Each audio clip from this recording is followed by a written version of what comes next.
Hello student, welcome to our online classes. Class 7.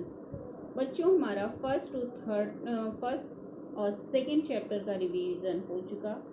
आज हमारा third chapter है। Third chapter में आपके है समय नियोजन। समय नियोजन हमें अपने समय को किस तरह से व्यवस्थित और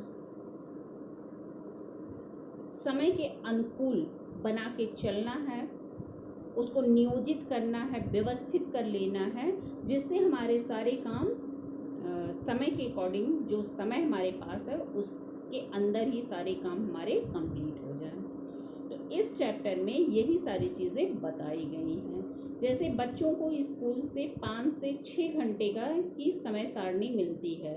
इस बेल में ये पढ़ना है, फर्स्ट बेल में, सेकंड बेल में दूसरा सब्जेक्ट, थर्ड बेल में दूसरा, फोर्थ बेल में दूसरा, फिर लंच, फिर फिफ्थ बेल में, मतलब इस तरह से उन्हें 5 से 6 घंटों की पूरी समय सारणी मिलती है। हमारे पास होते हैं 24 घंटे।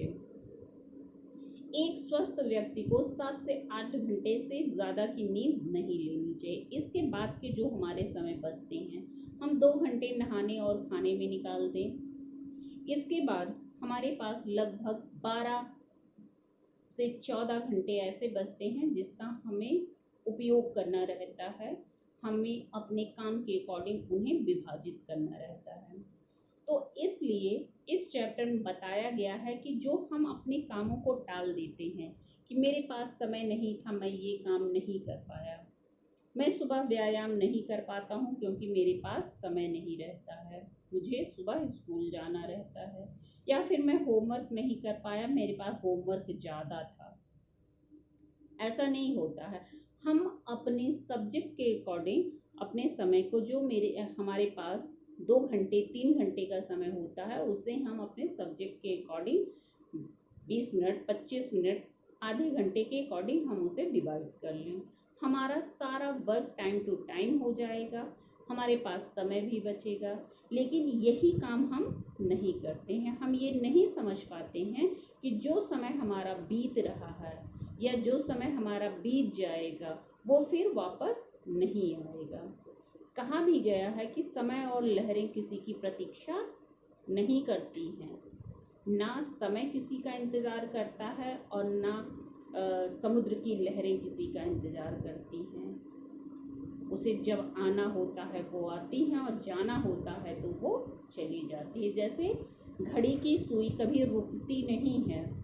आप काम करिए या ना करिए, लेकिन वो टिक टिक टिक टिक टिक टिक टिक टिक करती हुई घूमती रहती है, क्योंकि वो अपने काम को कर रही है। ठीक उसी प्रकार से इसमें महात्मा गांधी और नेहरू जी के बारे में भी बताया गया है कि वो लोग इतने व्यस्त होते हुए भी कुछ ना कुछ समय, अपना जो समय रहता था, अपना सारा काम भी कर लेते थे समय के साथ, और अपने लिए, व्यायाम के लिए, अपने मनोरंजन के लिए, प्रार्थना करने के लिए, इन सारी चीज़ों के लिए वो समय भी निकाल लेते थे और बहुत अच्छे ढंग से वे अपना व्यायाम, प्रार्थना, मनोरंजन, भाई मनोरंजन जिसकी जो इच्छा रहती, जिसका मन गाना सुनने का होता था वो गाना सुनता था, जिसे टीवी देखना रहता था वो टीवी देखता था, जिसे फिल्में देखनी रहती थी वो फिल्म देखता था, लेकिन अपने लिए भी वो समय निकाल लेते थे। तो वो अपने समय को व्यवस्थित करके चलती थी कि सुबह इतने बजे मुझे उठना है, इसके बाद ये करना है, फिर ये करना है, फिर ये, सारी चीज़ों को वो लोग व्यवस्थित करके चलते थे। और जो व्यक्ति अपने समय को व्यवस्थित करके नहीं चलता है वो आलसी होता है। समय सबके पास वही उतना ही होता है, काम सबका रूटीन का वही उतना होता है।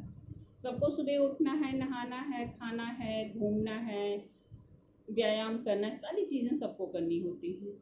लेकिन कोई व्यक्ति होता है कि अपने आपको व्यवस्थित ढंग से करके वो सारी चीज़ों को कर लेता है, और कुछ लोग होते हैं कि वे नहीं करते हैं। तो जो नहीं करता है वो